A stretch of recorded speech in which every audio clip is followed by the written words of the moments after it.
ओंकार शवाडूढे नीलनीरजलोचने त्रैलोक्यैकमुखे देवी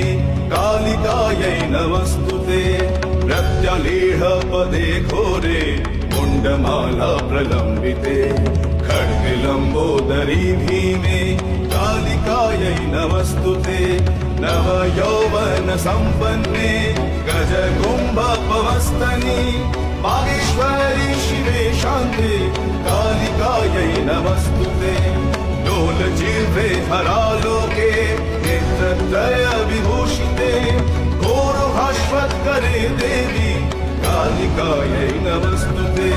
व्याघ्रचर्माम्बरे धरे खड्गकर्त्री करे धरे कपालेन्दीपरे वामे कालिकायै नमस्तुते नीलोत्पले जटाभारे सिन्दूरेन्द्र